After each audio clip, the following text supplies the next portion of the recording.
Amém? Tiago capítulo 1, versículo 19. Vamos ler até o 27 e depois a gente já vai discorrendo o texto aqui. Meus amados irmãos, tenham isto em mente. Sejam todos prontos para ouvir, tardios para falar e tardios para irar-se, pois a ira do homem não produz a justiça de Deus. Portanto, livrem-se de toda a impureza moral e da maldade que prevalece, e aceite humildemente a palavra implantada em vocês, a qual é poderosa para salvá-los. Sejam praticantes da palavra e não apenas ouvintes, enganando-os a si mesmos.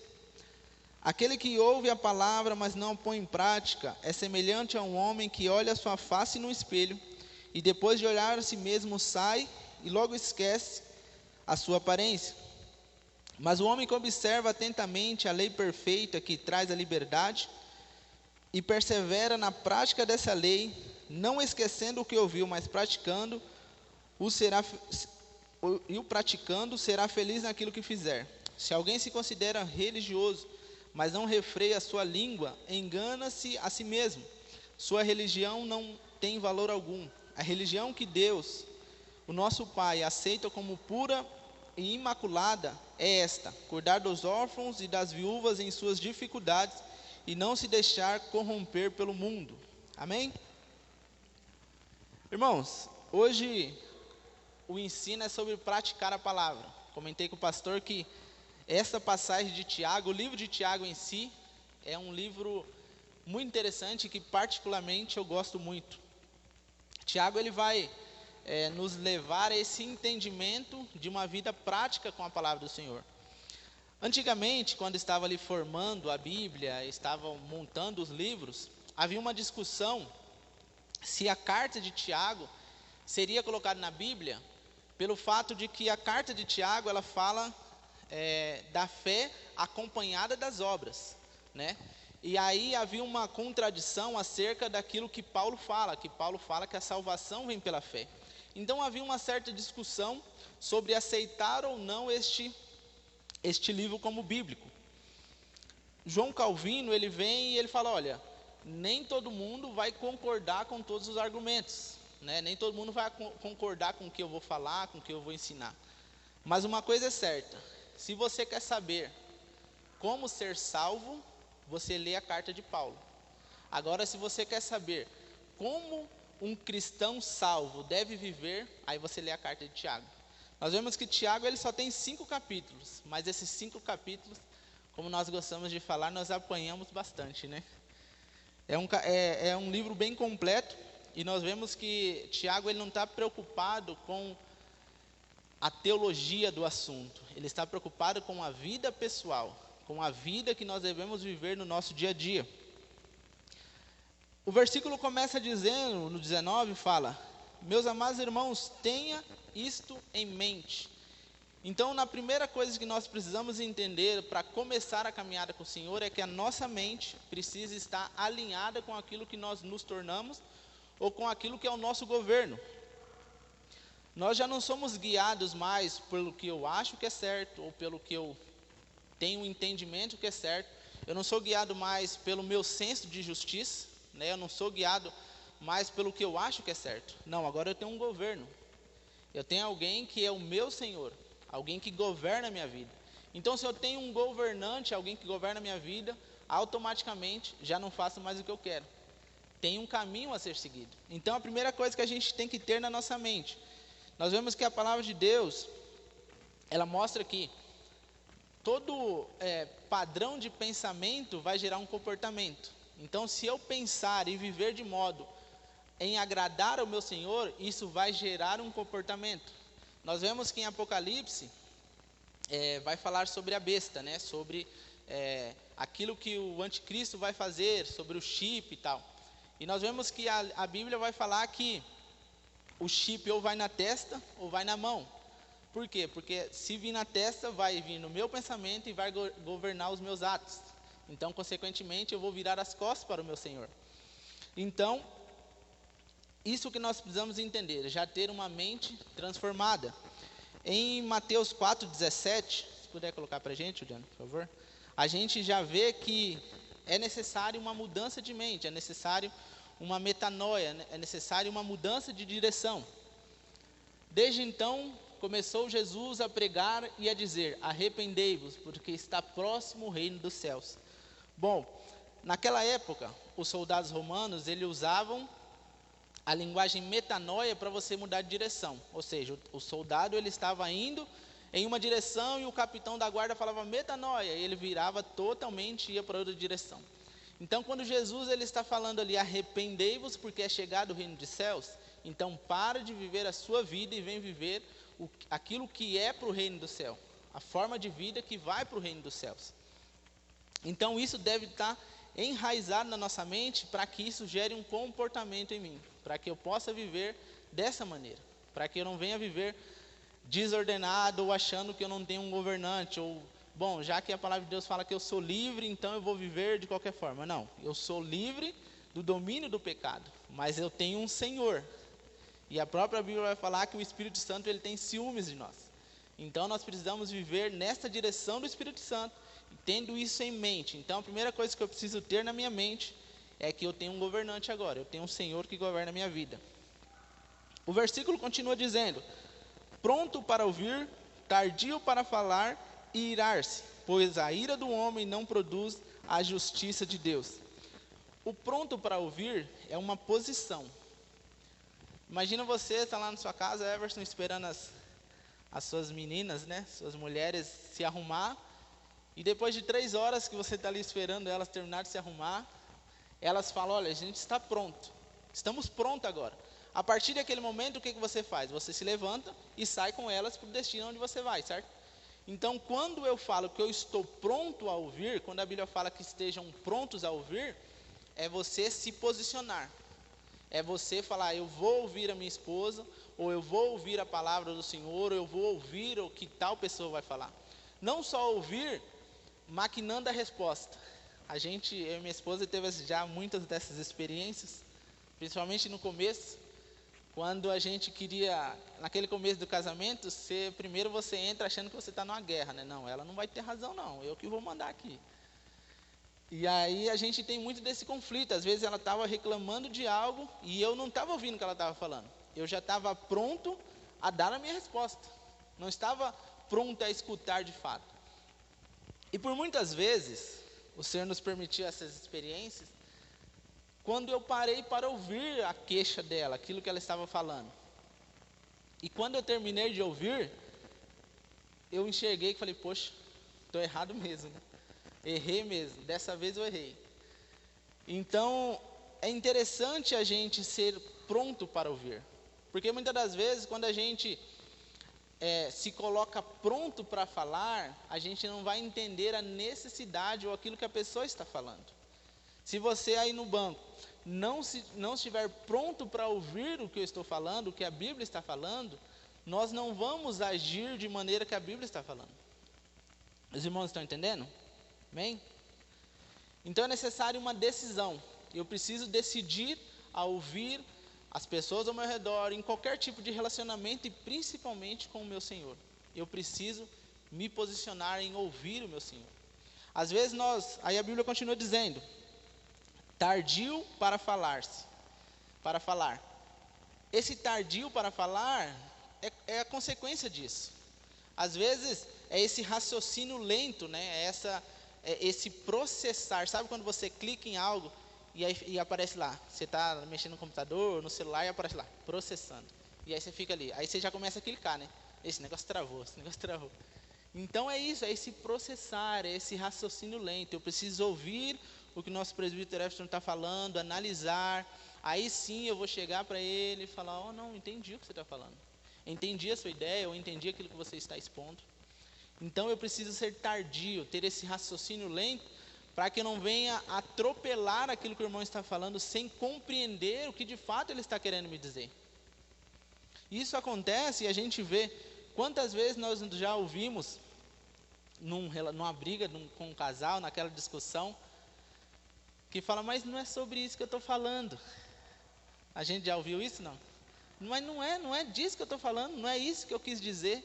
É porque às vezes na nossa ira, ou na nossa necessidade de estar certo diante da situação, a gente não ouviu o que a pessoa disse, ou não entendeu o que o Senhor quer, e a gente já está tomando uma atitude. A gente não teve aquele exame, a gente não teve aquele cuidado de entender cada palavra que foi colocado. Então é isso que Tiago está nos ensinando. Ser tardio no falar. Ser tardio é estar pronto para ouvir, não já maquinar a resposta, mas examinar com calma. Ter uma posição de ouvir, e não só ouvir, porque às vezes ouvir é fácil, mas o difícil é entender, porque o entender às vezes vai me confrontar. Eu não quero ouvir que eu estou errado, eu quero ouvir que eu estou certo. Mas às vezes você vai ter que ouvir, olha, não, você está errado. E aí você vai ter que ter a humildade que o Espírito Santo nos coloca, que o Espírito Santo nos ensina, de entender aquilo que a pessoa ou Deus está falando e aceitar aquilo e dar uma resposta depois de um raciocínio lógico. Depois de um raciocínio sem a ira ou sem as emoções, sem aquele calor do momento. Então é isso que Tiago vai nos ensinar, ser tardio para falar e prontos para ouvir. Amém?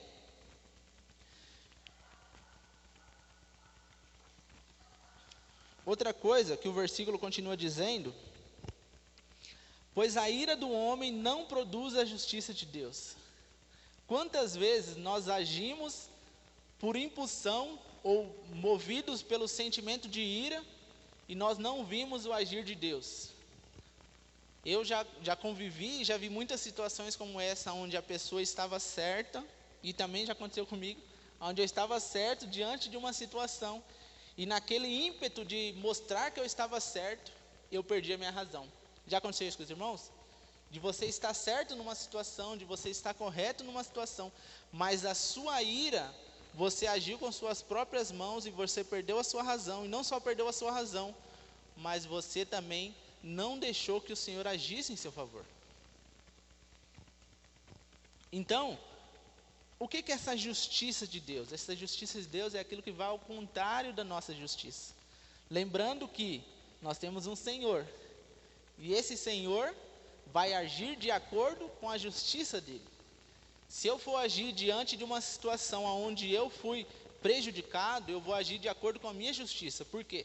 Porque eu vou buscar o meu direito, certo? Eu vou lá, vou brigar com alguém e falar, não, eu estou certo nisso, você está errado e você tem que me pagar por isso. Mas a justiça do Senhor é totalmente ao contrário. E é por isso que nós precisamos lá no começo, como já foi dito, ter em mente que nós temos um Senhor que vai agir não de acordo com eu estou certo e eu sou filho do rei e ele vai ter que me entregar o que ele me roubou. Não. Eu preciso entender esse agir do Senhor. Irmãos, a Bíblia fala que a gente pode se irar. De repente, aconteceu alguma coisa lá em casa e eu não lavei a louça, ou eu deixei de fazer alguma coisa e minha esposa se irou comigo. Não tem problema ela se irar. Só que, o que precisa ser feito? Ela não pode me agredir porque eu não lavei a louça, porque ela vai estar pecando. O que ela precisa fazer? Analisar com calma, e vir falar comigo, ou ter uma conversa comigo, para que eu entenda o que eu errei. Porque às vezes, eu estou dando um exemplo da louça, mas eu lavo a louça, irmãos. Às vezes, mas lavo. Eu estou dando esse exemplo da louça, porque às vezes, ela estaria certa em brigar comigo, porque hoje, essa semana era a sua semana de lavar a louça. Mas, se ela agir na ira, ela perde aquela ação de Deus de falar comigo e falar, cara, você errou, hein? Sabe quando o Espírito Santo dá aquele toque para você e fala assim, ó, vacilou naquilo ali, era para você ter feito. E aí, ela perde aquele momento onde eu chego até ela e falo, olha, eu vi que eu errei. Eu vi que eu não fiz isso. Entende, irmãos? Os irmãos estão entendendo? Está fazendo sentido? Amém? Juliano, coloca para a gente, por favor, Efésios 4, 26.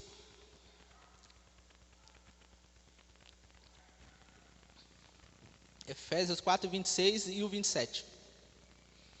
Irai-vos e não pequeis, não se ponha o sol sobre a vossa ira, não deis lugar ao diabo. Então o que acontece?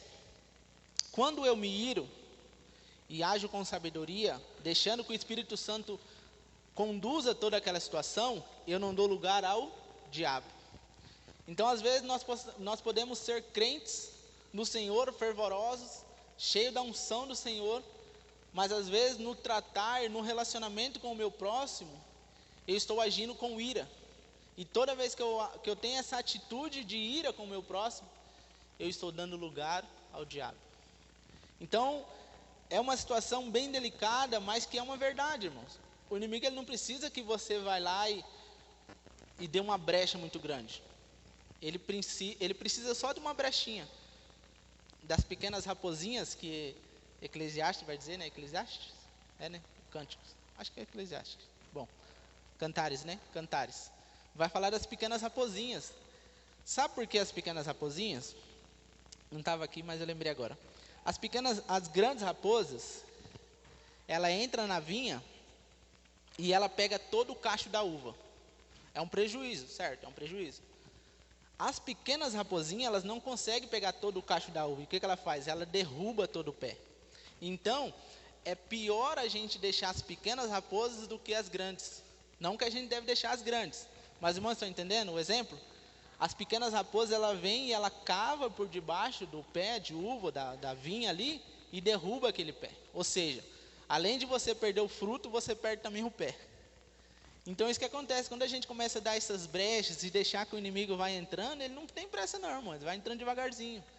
E é nessa ira, nesse momento onde eu falo assim, não, eu tenho razão, ela está errada. Ou o pastor está errado, ou aquele irmão que falou aquilo para mim está errado. Quando eu deixo aquilo tomar o meu coração, eu começo a deixar brechas para o inimigo entrar. Tanto para o meu relacionamento com o meu irmão, quanto para o meu relacionamento com o meu Deus, com o meu Senhor. Amém? Os irmãos entenderam? Coloca para mim, por favor, Juliano, Mateus 5,38. Mateus 5,38. A justiça de Deus é diferente da nossa. Deus ele sempre vai agir diferente da nossa situação, daquilo que eu escolho.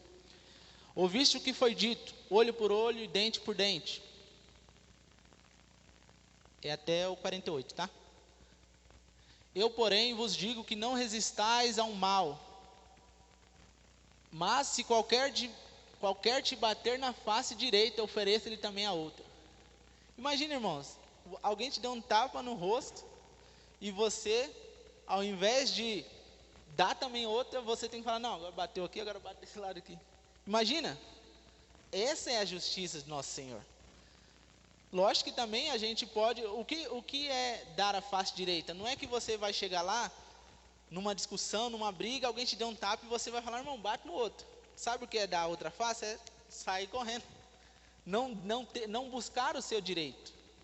Porque o Senhor não quer que a gente fique apanhando lá, diante de uma discussão, e não só aquela agressão física, mas é aquela agressão com palavras, aonde você fala, poxa, cara, eu não fiz isso, eu tenho razão e estou ouvindo certas coisas.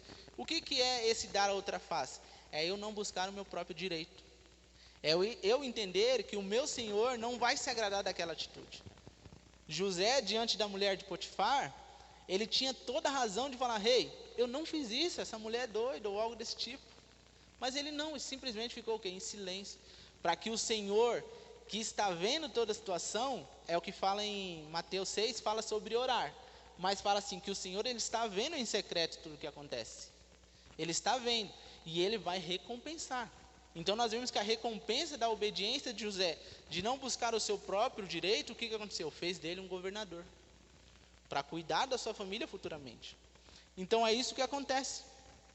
Quando nós não buscamos os nossos próprios direitos, os nossos próprios interesses, nós deixamos que o Senhor venha agir em meu favor. Então, se Deus vem agir no meu favor, irmão, é bem melhor do que eu correr atrás dos meus direitos. Amém? Eu ia ler mais ali, mas a gente já... Acho que os irmãos já entenderam, né? Amém? Continuando. Aí o versículo diz, portanto, livrem-se de toda a impureza moral e da maldade que prevalece, e aceitem humildemente a palavra que é implantada em vocês, a qual é poderosa para salvá-los. Livrem-se de toda a impureza moral e da maldade que prevalece. Aí eu vou perguntar para você, irmãos, e aí você responde no seu íntimo aí, ou se quiser olhar para o lado aí e perguntar para o irmão. Fala assim, irmão, como é que eu vou vencer algo que nasceu comigo?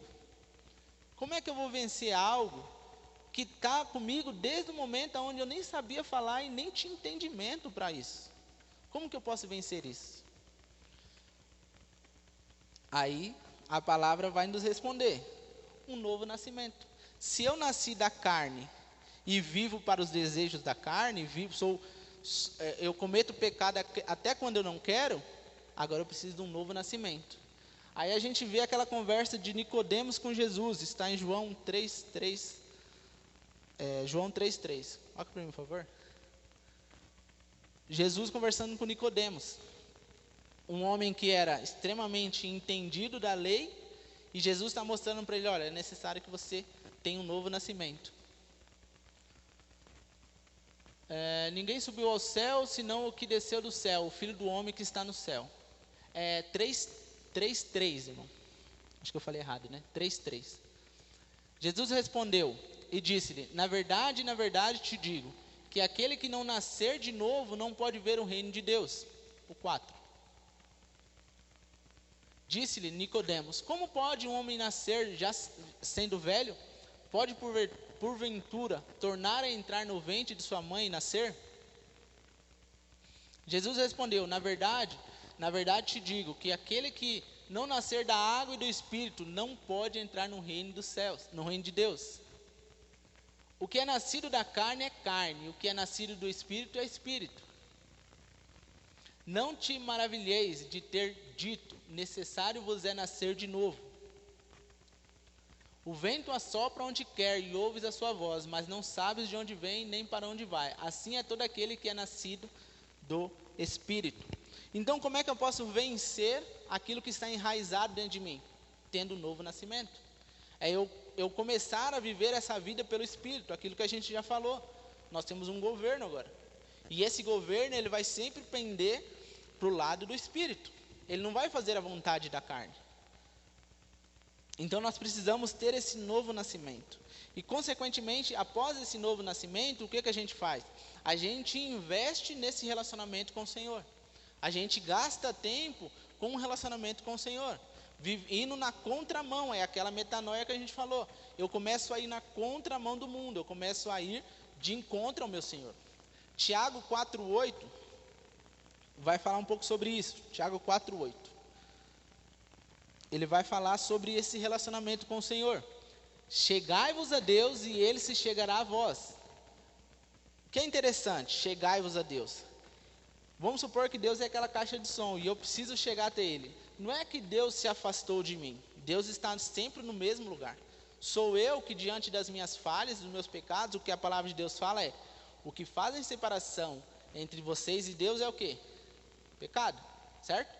Então, quando eu começo a viver os meus próprios interesses, eu vou me afastando de Deus. Quando eu começo a me chegar e me aproximar do Senhor, ao mesmo tempo o Senhor vai ficando mais perto de mim. Os irmãos entenderam? Então, eu preciso me chegar a Ele para viver esse relacionamento com Ele. Para viver esse relacionamento puro com Ele. Para que eu possa não mais fazer o que o Lincoln gosta, ou o que o Lincoln quer, ou viver de acordo com as minhas vontades e desejos. Não, eu me aproximo de Deus para que isso não domine mais a minha vida. Para que o meu relacionamento com o Senhor guie os meus passos. Para que o Senhor ele venha direcionar tudo aquilo que eu vou fazer. Então, quanto mais próximo do Senhor, mais parecido com o Senhor. Tem um ditado, não sei se é um ditado ou um estudo, não sei. Eu ouvi essa semana conversando com a Dani e com o Júnior, que ele falou assim: você é 5% das pessoas que você convive, né? É isso. Quando eu passo um dia assim que o Paulo me chama para ele ficar conversando assim, e o Paulo fala muito tá ligado, né? E a Gabi não gosta muito de tá ligado. Aí quando eu volto de conversar com o Paulo, aí eu tô conversando com a Gabi e eu falo, não sei o que, tá ligado. Aí a Gabi fala, tá ligado? Mas por quê? Por causa dessa convivência eu comecei a pegar alguns jeitos dele. Consequentemente, ele a mesma coisa. Ou eu com a minha esposa. Quando a gente viajou para o Canadá para pregar, brincadeira. Quando a gente foi pregar em uma outra igreja ali, aí o meu cunhado falou assim, nossa, o jeito que você prega é o mesmo jeito que a Gabi prega. Mas por quê? Não é que a gente fala igual, mas é porque a convivência, então você acaba pegando um pouco do outro, né? Você acaba falando um pouco do outro. Talvez eu fale mais errado que ela, né? Ela fica me corrigindo quando eu falo a palavra errada. Aí ela me corrige depois. Com certeza ela já está anotando ali as palavras que eu falei errado. Quando eu chego para ela, eu falo assim, amor, o que você achou da pregação? Foi legal e tal? Aí ela fala assim, foi, mas aquele negócio que você falou não estava certo. Devia ter falado assim. Ela fica só anotando, irmão. Ela fica ali disfarçando, mas ela anota tudo. Então, irmãos, essa convivência com o Senhor, essa proximidade com Jesus e o Espírito Santo, vai fazer com que eu ame mais o meu irmão, vai fazer com que eu ame mais a minha esposa, vai fazer com que eu ame mais o meu próximo, vai fazer com que eu me preocupe mais com as necessidades alheias. Os irmãos entenderam? Como que eu posso vencer algo que nasceu dentro de mim? Me aproximando do Senhor. Este é o único caminho. É a única forma de eu chegar e perdoar muito mais, e eu amar muito mais, e eu viver uma vida mais santa, é me aproximando de Deus. Não há outro caminho, não tem como eu ir para outro caminho achando que eu fazer algo bom, eu ajudar alguém aí fora vai me fazer mais santo. Não, isso são coisas boas, mas a primeira coisa que eu preciso fazer, ter esse relacionamento firmado e fundamentado com o Senhor. Amém? Está fazendo sentido, irmão? Amém? E aceitem humildemente a palavra implantada em vocês, o qual é poderosa para salvá-los. Implantada significa que introduziu, que foi plantada, algo que não estava ali e foi colocada. É interessante que a palavra fala, aceitem humildemente. Imagina, pastor Luiz, você está lá vivendo a sua vida, aquele momento que você não estava com o Senhor, e aí chega alguém e fala para você assim, ó, sua vida está em pecado. Ou chega para nós, sua vida está em pecado. Antes da gente conhecer o Senhor, qual que é a nossa reação? Esse cara está doido, esse cara nem me conhece. Como é que ele vem falar assim de mim? A gente não fica irado? Quando a gente não tem esse entendimento do pecado, e alguém chega para a gente e fala, olha, você precisa de Jesus, cara, porque senão você vai para o inferno. E aí você fala, que eu vou para o inferno, cara? Esse cara nem me conhece, como é que ele está falando? Não faço mal para ninguém, não estou matando ninguém, não estou roubando ninguém, como é que eu vou para o inferno? É basicamente o que a palavra de Deus fala para a gente, irmãos. Se a gente não for para Cristo, se a gente não correr para os braços do Senhor, se a gente quiser viver a nossa vida de qualquer maneira, infelizmente é só descer o tobogã, né, como o pessoal fala aí. Então, nós precisamos buscar isso. Nós precisamos ter essa humildade, na verdade. Precisamos ter essa humildade e entender que essa palavra de confronto que vem para mim, quando fala que quando eu estou lá e eu tenho alguma atitude errada com a minha esposa, ou alguma atitude errada com os irmãos, o Espírito Santo fala para mim, ó, cara, você precisa pedir desculpa. Você errou no que você falou. A sua atitude não foi correta. E eu falar assim, não, eu não vou falar isso porque eu estou certo. E aí você briga com o Espírito Santo, e aí o Espírito Santo para de falar, e aí você entra naquele versículo que a gente leu, você começa a dar lugar ao diabo. Então eu preciso receber e entender que quando eu falei algo que não deveria, quando eu magoei a minha esposa de uma maneira que não agradou a Deus, eu preciso entender humildemente, olhar para a palavra do Senhor e falar, cara, vacilei, errei, vou ter que ir lá pedir desculpa. Então, é basicamente isso que o Senhor está nos falando. Eu preciso ter essa humildade. Por quê, irmãos? Porque a palavra de Deus é confronto. É confronto para uma vida totalmente liberal e totalmente entregue aos prazeres e desejos das nossas vidas, da nossa carne. Imagina você estar correndo, vivendo os seus prazeres. A palavra de Deus é aquele pezinho que passa quando você está correndo e tropeça e cai. É basicamente, cara, você está indo para o lugar errado. O que você está fazendo está errado. E quem que gosta de ouvir, você está errado? Você está errado, o que você está fazendo não está certo. Ninguém gosta de ouvir, irmãos. É necessária essa humildade. Essa humildade, estava pensando hoje à tarde, sabe o filho pródigo? Quando ele cai em si, que ele está lá, ele está desejando comer as bolotas do porco, as vargens ali, e ele fala, meu pai está lá, cara, os empregados do meu pai estão comendo, e eu estou aqui passando fome. Essa é a humildade, de você olhar para si mesmo e falar, cara, o Senhor tem mais para mim, ou eu olhar para mim mesmo e falar, cara, eu estou errado mesmo. Eu errei, não devia ter feito isso. Ou estou vivendo mesmo uma vida em pecado. Esse humildemente, o nosso pastor sempre fala, né? Não é você andar com a calça rasgada, com o chinelo, e você andar de cabeça baixa assim, poxa, cara, tá difícil a minha vida, eu não presto para nada. Não é essa humildade. Humildade é você se colocar de pé, bater no peito e falar, cara, eu preciso de Jesus. Eu preciso desse toque do Senhor, eu preciso que o Senhor purifique. Eu preciso que o Senhor me santifique, o Senhor tire esse pecado de mim. Preciso que o Senhor me ajude a vencer as minhas debilidades.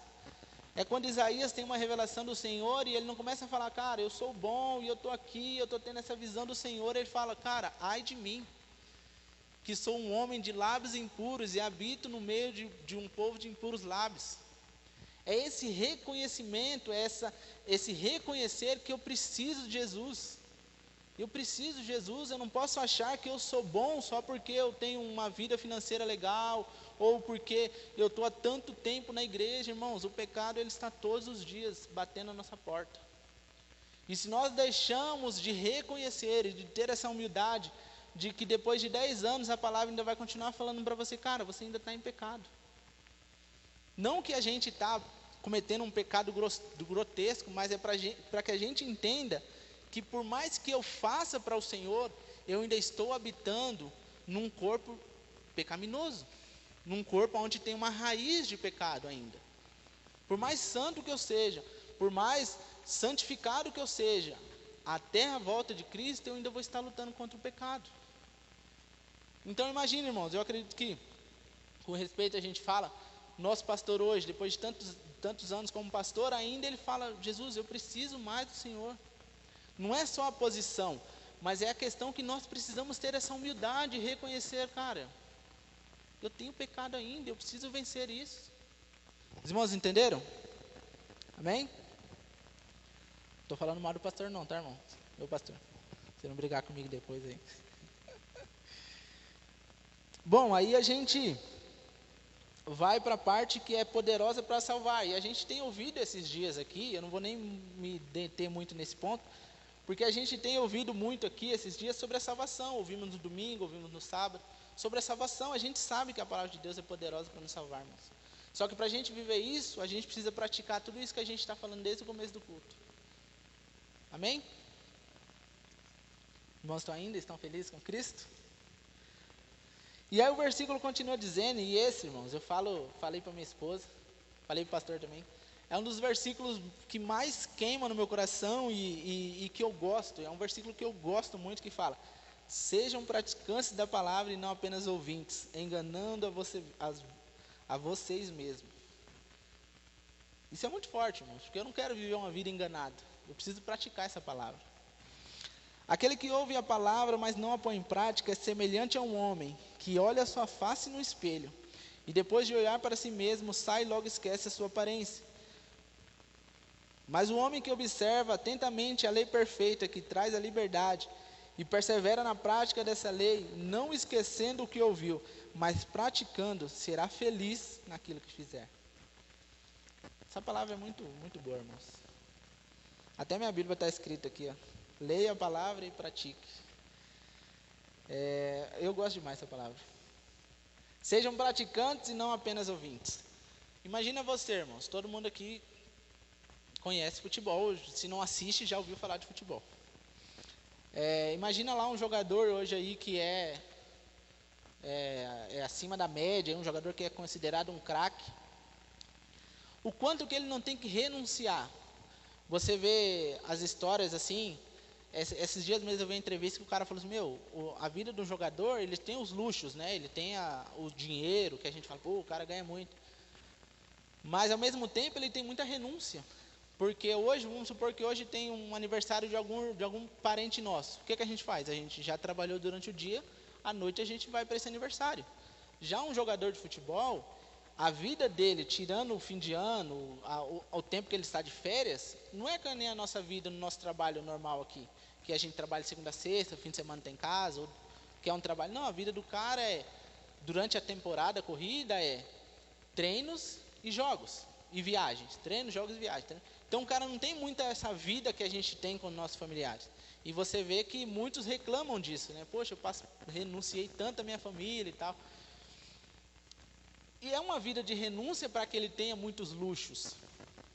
Com o Senhor não é diferente, irmãos. Nós precisamos ter uma vida atlética com o Senhor. Uma vida atlética no sentido onde nós precisamos renunciar a algumas coisas. Nós precisamos falar não muitas das vezes. Nós precisamos tirar um tempo com o Senhor, aquele tempo onde você, que nem o Vanderlei disse, poxa, acordei cedo hoje, o dia foi corrido, foi trabalhoso, mas hoje eu me esforcei para estar aqui. Então você vê que é uma renúncia. Porque o que a nossa carne quer? Ficar em casa. Eu acordei cedo, estou cansado. Mas o que a gente se predispõe? Para agradar o nosso Senhor, eu me disponho a ir no culto, eu me disponho a orar, eu me disponho a ajudar alguém, eu me disponho a... Por quê? Porque eu estou renunciando o meu eu para agradar o meu Senhor. Então é basicamente isso que o Senhor, Ele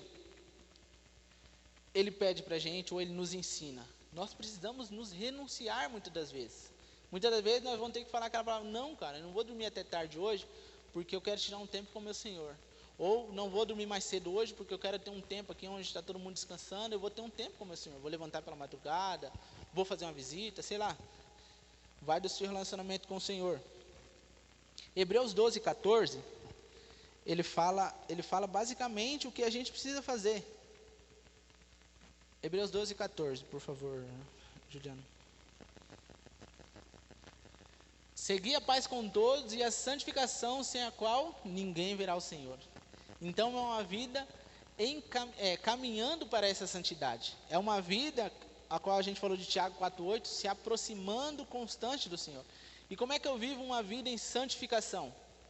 Leitura da palavra, os meus propósitos com o Senhor, de jejum, de pedir mais fome por Ele, o meu tempo de oração, o meu tempo em comunhão com a minha igreja. Então é essa vida que está sendo santificada todos os dias. Então nós precisamos disso, nós precisamos ter algumas renúncias em favor do nosso Senhor, aquele Senhor que governa nossas vidas. Então é necessário essa santificação para que eu encontre o meu Senhor, para que eu veja o meu Senhor. Esses dias eu estava conversando com o Júnior e Cadani, e aí eles falaram que eles estavam naquele propósito, do jejum que eles fizeram. E aí a Dani falou algo interessante, ela falou, depois desses dias, de jejum que a gente tirou, a gente começou a ter mais compaixão diante de um erro. A gente não olhou para alguém com aquele pré-julgamento. Poxa, aquela pessoa fez isso. Aí você já, automaticamente, a nossa carne, ela já quer apontar. Essa pessoa não merece, cara. Não dá atenção para ele não liga para ele. Mas esse se aproximar do Senhor, essa dedicação em fazer um jejum longo, em fazer... passar mais tempo lendo a Bíblia, orando e tal, essa dedicação dentro das nossas condições, irmãos, não é para a gente fazer loucuras, lógico que vai tudo dentro daquilo que a gente suporta, dentro daquilo que a gente fez um propósito com o Senhor, dentro daquilo que a gente decidiu no nosso coração em agradar ao nosso Deus. Cada vez que eu me aproximo do Senhor, eu começo a olhar para você de maneira diferente. Eu não olho mais te condenando, te julgando, eu olho mais com compaixão, com misericórdia, porque eu estou me aproximando daquele que tem tudo isso para mim. Eu estou me aproximando desse Senhor que tem tudo isso para mim, que tem compaixão, que tem misericórdia. Da mesma forma que o Senhor olha para mim, eu começo a olhar para as pessoas ao meu redor, porque eu estou me aproximando dessa santidade com Ele, dessa santidade para com Ele. Amém, irmãos? Aí o versículo continua dizendo sobre o espelho, Quando a gente começa, quando a gente vai lá no espelho, a minha esposa vai no espelho às vezes para ela ficar apertando espinha, para ver se tem espinha no rosto e tal. E aí às vezes a gente vai ali, aperta uma espinha, ou para ver se o cabelo está certinho, se penteou legal, se o pastor não vai falar que o cabelo está feio, aí a gente penteia para o lado e tal. E aí, irmãos, dentro disso, depois que eu saí da frente do espelho, eu já não sei mais como é que está meu cabelo. Não sei se ele ainda está certinho, não sei se já tem uns fiozinhos para lá, outro para cá. Minha esposa que fala, às vezes a gente sai, aí ela penteou o cabelo ali e tal. Aí quando a gente voltou, o cabelo já deu aquela... já ficou armado, como a gente gosta de falar. Aí ela falou, nossa, você nem me falou que meu cabelo estava assim. Aí eu falei, nem reparei, Mas é isso que acontece, porque depois que a gente saiu da frente do espelho, a gente já não está vendo como é que está mais. Já não sei mais como é que está meu cabelo, já não sei se surgiu alguma espinha, se tem alguma mancha, alguma coisa. Não tenho mais isso. É basicamente o que acontece com a palavra. Quando nós nos aproximamos do Senhor e nós começamos a olhar a sua palavra, a palavra começa a falar para mim, olha, Lincoln, você é pecador, cara. Você precisa de Jesus. Você precisa de um relacionamento com Deus. Você está errado nisso. Você precisa amar sua esposa como Cristo amou a igreja. Você precisa perdoar. Você precisa fazer isso. Você precisa fazer aquilo. Mostrando essa santidade de Deus para mim, para que eu faça o mesmo. E quando eu saio da palavra, quando eu paro de olhar para a palavra e esqueço o que ela diz, eu paro de olhar para mim mesmo e começo a olhar para o irmão. Eu começo a criticar o outro irmão. Já viram isso? Quando a gente se afasta do Senhor, a gente para de olhar para nós mesmos. Porque enquanto nós olhamos para Deus e nós nos aproximamos dEle, eu vejo que eu preciso de Cristo. Que eu sou pecador, talvez pior dos pecadores, como Paulo vai falar. Mas quando eu me afasto dessa palavra, quando eu deixo de olhar para essa palavra, o espelho dessa palavra, eu começo a cuidar da vida dos outros. É o que a Bíblia fala sobre o cisco no olho do irmão quando tem uma trave na sua. É isso. Eu parei de olhar para a palavra e eu estou preocupado de como o Jonathan está vivendo. Ah, o Jonathan está fazendo isso, o Jonathan está fazendo aquilo. E às vezes o que eu estou fazendo é pior do que ele está fazendo. Os irmãos entenderam? Então eu preciso constantemente estar olhando para a palavra para ver se não tem alguma coisa falha no meu rosto, falha no meu caráter, falha nas minhas ações. Então é necessário esse relacionamento com o Senhor através da sua palavra. A palavra de Deus, ela tem esse manual, esse direcionamento. Olha, você tem que fazer isso. Às vezes a gente ora e fala, Senhor, me dá uma resposta, Senhor, me dá. E às vezes o Senhor não vai responder tudo o que a gente quer. O Senhor não vai falar, olha, faz isso, faz aquilo. Não, Ele vai basicamente, seja guiado pela palavra. Pratique ela, olhe para ela, para que quando eu olhar para ela, eu olhe para mim e falo, cara, eu não sou melhor que a minha esposa, não sou melhor que o meu irmão, eu preciso de perdão tanto quanto ele. Amém, irmãos? Deixa eu correr aqui, mas senão não vai dar tempo. O homem que observa atentamente a lei perfeita, que traz a liberdade, persevera na prática dessa lei, não esquecendo o que ouviu, mas praticando, será feliz naquilo que fizer. Somos livres em Deus através da sua palavra. Nós temos essa liberdade, nós temos esse acesso ao Senhor e nós podemos se achegar a Ele, não só na igreja, mas em qualquer lugar, em qualquer momento, em qualquer instante, diante de qualquer situação. Nós somos livres, nós temos essa liberdade para falar com o nosso Pai. Então nós precisamos ter isso, essa perseverança na prática. O que é perseverança? É você ter constância. Hoje eu li 2 capítulos da Bíblia. Amanhã eu não preciso ler 15. Amanhã eu leio mais 2. Que nem na nossa leitura anual que a gente está fazendo. Se a gente for parar para pensar, irmãos, em menos de 2 meses a gente já leu quase 4 livros da Bíblia. Já estamos em Deuteronômio, já estamos no 5º, né? No 5º livro da Bíblia em 2 meses. Então não é que você vai ler a Bíblia inteira em 2 dias, mas é essa constância, todos os dias um pouquinho. Todos os dias eu preciso um pouquinho, todos os dias eu passo um tempo orando. Hoje eu li um versículo, daqui um mês eu estou lendo 5 versículos. Daqui 3 meses eu estou lendo 6 versículos. Os irmãos entenderam? Constância.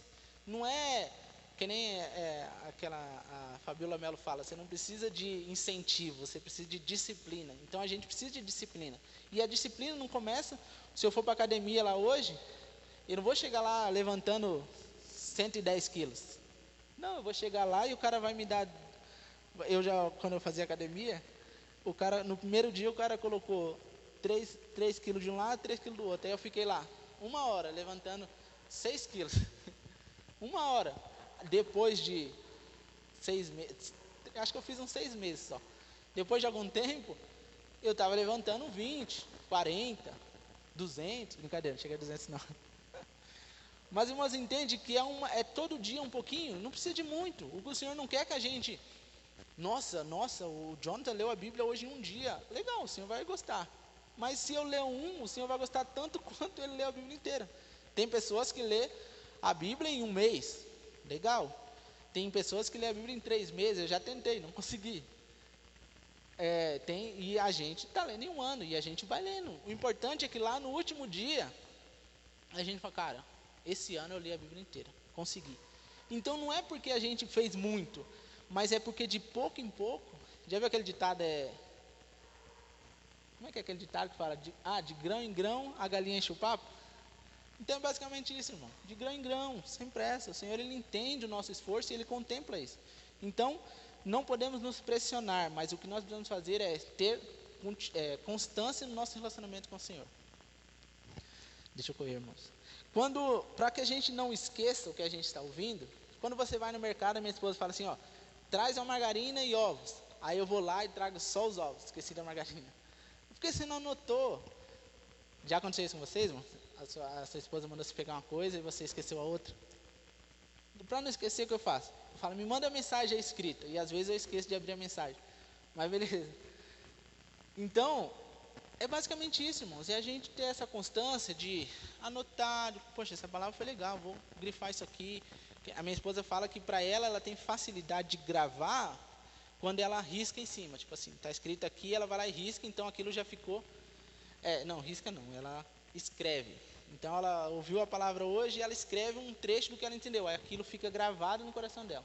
Então cada um vai ter o seu jeito. Tem pessoas que só de ouvir, poxa, gravei aquela mensagem. Então é basicamente isso, não se esquecer, como uma lista de compra. Você não pode ir no mercado e esquecer de trazer o principal, porque às vezes você não está precisando do sabão hoje, você precisava da mistura e você trouxe o sabão. Então, precisa ter esse zelo e esse cuidado de, poxa, eu não consigo gravar qual versículo foi lido, qual versículo foi pregado. Então o que eu faço? Eu escrevo num bloquinho de notas, falo, tal dia falou desse assunto, e aí você começa a lembrar do que foi falado, e você não esquece da palavra de Deus.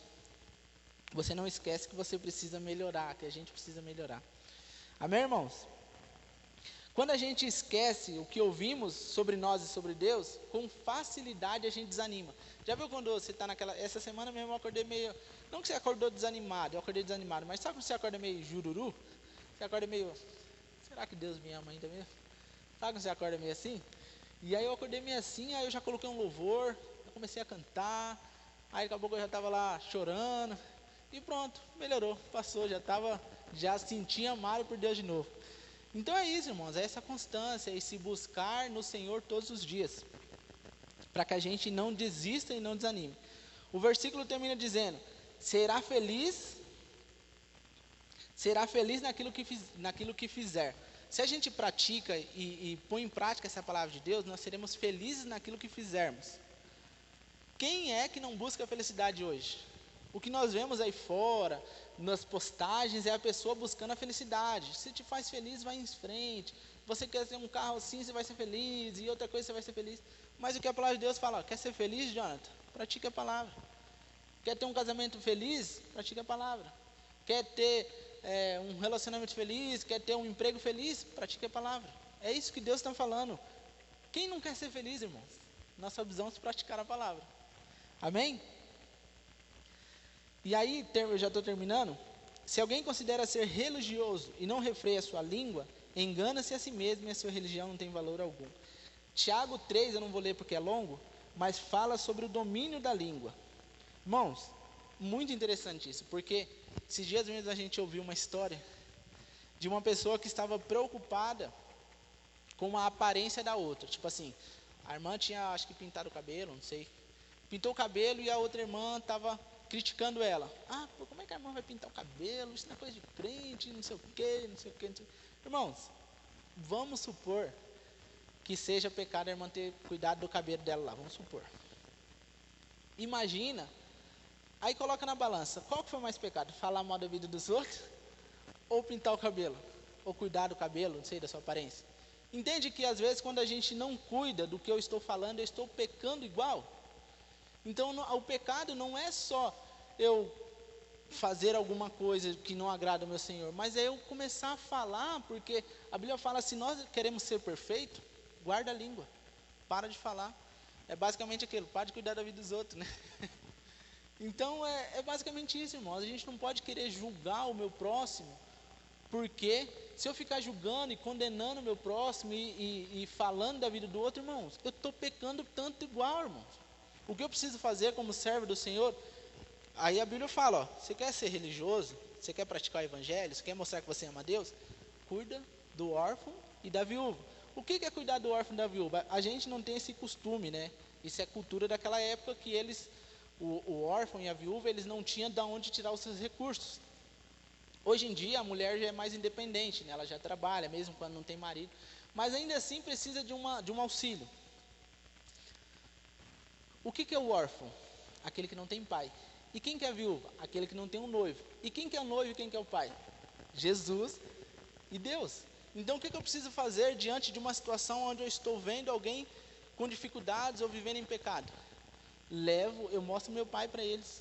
Eu mostro o noivo Jesus que vai vir buscar uma igreja santa e gloriosa. Então, ao invés de eu ficar criticando e apontando, o versículo fala: nosso pai das viúvas em suas dificuldades e não se deixam corromper pelo mundo. Então, ao invés de eu ficar apontando e condenando a pessoa, eu ajudo ela na dificuldade dela. Eu vou lá e apresento o evangelho que restaura, um Jesus que não está apontando o erro dela, mas um Jesus que está de braços abertos, acolhendo com amor. E para isso, para que eu consiga fazer tudo isso, irmãos, porque por mais crente que eu seja, por mais compromissado que eu seja com o Senhor, todos os dias eu preciso lutar contra o pecado de falar demais, o pecado de não ouvir, o pecado de ser imprudente, de se irar demais. Todos os dias eu preciso fazer isso. Todos os dias, porque todos os dias o pecado ele vem me corromper diante de uma situação, diante de algum irmão que fez alguma coisa, ou de alguma situação onde eu acho que eu tenho o direito de apontar ou de julgar. Nós não somos juízes, irmãos. Nós somos filhos. O juiz é só quando Cristo voltar. Aí sim, é um justo juiz. Porque eu posso estar falando mal do irmão e ter uma trave no meu olho. Os irmãos entenderam? Então, se nós queremos viver esse evangelho, eu preciso cuidar do meu irmão, daqueles que têm uma dificuldade de olhar para Deus como pai, e aqueles que têm uma dificuldade de olhar Jesus como noivo, como marido fiel. Amém? Então, para a gente finalizar, pratique a palavra. Olhe para ela todos os dias e assim não seremos enganados e seremos felizes em tudo aquilo que fizermos aqui e consequentemente na eternidade com o Senhor. Nós nascemos, nós vivemos e nós caminhamos para o nosso amado, para o nosso noivo, para o nosso pai. Nós nascemos para isso, irmãos. Nós nascemos, ainda que a gente consiga honras terrenas, ainda que a gente consiga coisas boas na terra, o nosso coração e o meu desejo tem que estar no meu noivo, no meu pai. E consequentemente, se eu desejo ele tanto, se eu amo ele tanto, eu vou me preocupar se o nosso presbítero Everson está amando ou se ele precisa de alguma ajuda. Eu vou me preocupar se o nosso pastor precisa de alguma ajuda, sabe, irmãos? Eu vou me preocupar, eu vou me predispor a isto por amor aos meus irmãos e principalmente por amor ao meu Senhor. Então, que nós possamos praticar, que essa palavra possa gerar em nós um incômodo santo, um incômodo onde a gente fala: Jesus, eu não posso mais viver de qualquer maneira. Eu não posso mais viver de qualquer maneira porque eu sou pecador e tem pessoas ao redor que, assim como eu sou pecador, não conhecem o Senhor, Pai. E eu preciso ajudar essas pessoas. Eu preciso levar esse pai e esse noivo a essas pessoas. Amém, irmãos? Agradeço a oportunidade em nome de Jesus.